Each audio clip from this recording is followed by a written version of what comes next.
Welcome to the Baffled Brain, Demystifying Dementia, your daily podcast that will teach you everything you need to know about dementia.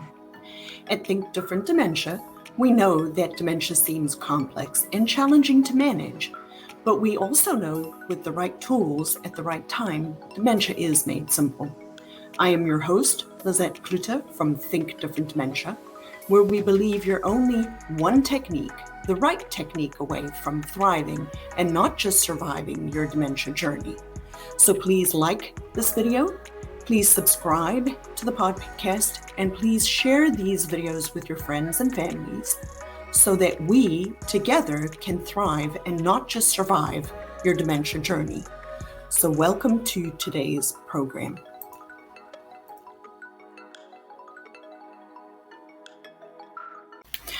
Well, welcome back. This is October the 26th, and it is episode 50 of the Baffled Brain Demystifying Dementia, where we continue to unpack the analogy of using an airplane to explain the dementia and dementia process to people, to make it simple to understand, to keep it easy for people to understand.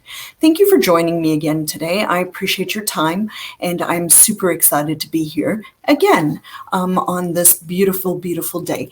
So let's dive right into today's episode. So we're gonna look at what the wings are, right? Planes come in lots of different shapes and sizes, and what do wings do when we're on a flight? So wings actually create lift, right? Wings are what create lift and hold the airplane up in the air. So as we're on our dementia journey, what can we put under the wings, right? What can we include in this part of the analogy to make it easy and simple for people to understand? So what I have done in my framework is I have included within the wings what gives us lift and what gives us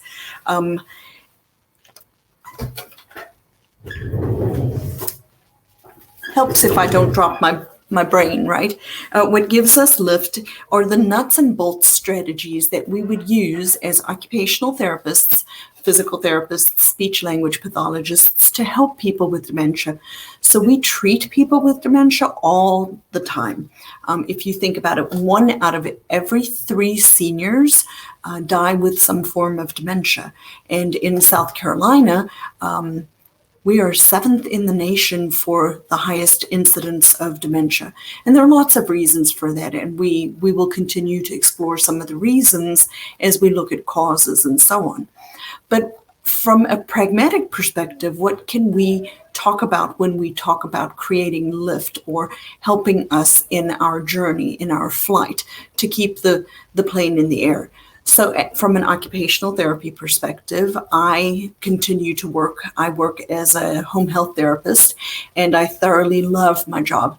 But what we do when we're working with people with dementia is I use lots of different frameworks that I've been taught over the years. One is called the Allen Disabilities Model, which is a cognitive disabilities model that helps to look at people's abilities in their dementia journey, and help we stage people using this tool, we assess them using this tool, and then we use the different things that we have learned in order to write goals and in order for us to keep working with the person with dementia. What you want to remember in the rehabilitation process is that there are two types of things that we look at. Number one is rehabilitation. What does the word rehabilitation mean? Well, rehabilitation just means the person themselves is still able to improve. So when we consider somebody with dementia, when a person is first diagnosed with dementia, they will not necessarily be so significantly impaired that they don't have the ability to learn. So at the beginning phases of dementia, or mild cognitive impairment phases, which are, just the beginning stages when a person takes a cognitive assessment, that a test will show that somebody's having difficulty with their thinking. So in those first two phases, mild cognitive impairment as well as mild dementia, a person can still fall in a rehabilitative phase. For example, mom falls, breaks her hip. She has an underlying history of mild cognitive impairment. We can still rehabilitate. We work on actively trying to retrain the brain, work on trying to teach the person new strategies, etc. Well, when a person with dementia gets to that point where they're not able to learn new information anymore, they fall into what we call a habilitative stage. Well, habilitation is just the big fat fancy word for maintaining function, not allowing a person to decline in function. So we understand as physical therapists, occupational therapists, speech therapists, that a person with dementia is ultimately going to decline over time. And when they get to that point when they cannot learn new information anymore, then they fall into the habilitative phase. So using the different models that I use, one, like I said, is the Allen Cognitive Disabilities model, and that allows me to see when a person goes from a rehabilitative phase to a habilitative phase, or we need to maintain function and try to decrease the rate of decline with the person, but we're not actually trying to teach them new information and new strategies anymore. So the Allen is one that I use frequently. One of the newer ones that I have started to use is called Skills to Care. Skills to Care is a wonderful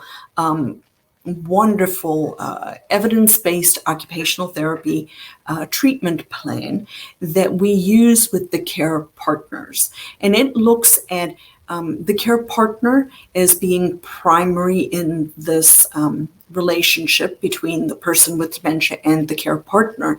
And the person with dementia almost becomes secondary. It's not that we're not treating them, because we are treating them, but what we're focusing on, the emphasis is to try to decrease. We talked last time I did this broadcast yesterday, we talked about challenging behaviors, right?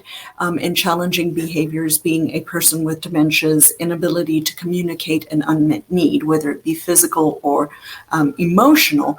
Well, Skills to Care takes into consideration three different spheres. It looks at the person with dementia, it looks at the care partner, and it looks at the environment. And when all three of those are happy, then the person with dementia doesn't necessarily exhibit these challenging behaviors. Then another frame of reference that I use that I've just recently become familiar with is called Dementia with Dignity. It's actually the Dawn method. It was developed by Judy Cornish, and I'm going to try to get her on my program to talk about her particular way of doing dementia and dementia care, because it's very different. She comes from a different background and a different viewpoint, but it is very well encompassing. And we're all actually saying the same things. We're just saying them in a little bit different ways. And so with the wings of an airplane, what we're going to be exploring when we get to each of these different sections is how do we put them together? What are the nuts and bolts? How do we keep this dementia plane in the air? How do we keep this flight as smooth as possible, using all these different strategies from physical therapy, from speech therapy, from occupational therapy, what kind of tests we can do, all sorts of lots of nuts and bolts type of information to try to keep a person with dementia at the beginning in the rehabilitative phase, and then in the later on processes in the habilitative phase, so that we can maintain function for as long as possible to keep our loved one with dementia from losing their abilities. Because like I said way at the beginning of my podcasts, my emphasis is on ability, not disability. Yes, we look at the disability. Yes, it is a part of the process, but there is so much a person with dementia can do, and we can thrive with dementia. We don't just have to survive. I'm sick and tired of people telling me they wish that they've met me years ago so that we could teach them these strategies. So this is my gift to you, to continue to educate and train as best as possible using this podcast format, how to maintain function and work on ability and not disability. So if you like these programs, please subscribe, click like, click share, share with your friends, share with your families, subscribe to my YouTube channel, which is Think Different Dementia. You can join my Facebook group, which is Think Different Dementia Education Group, and you certainly can subscribe to this podcast. So this was October the 26th. This is episode 50, and thank you for joining me today.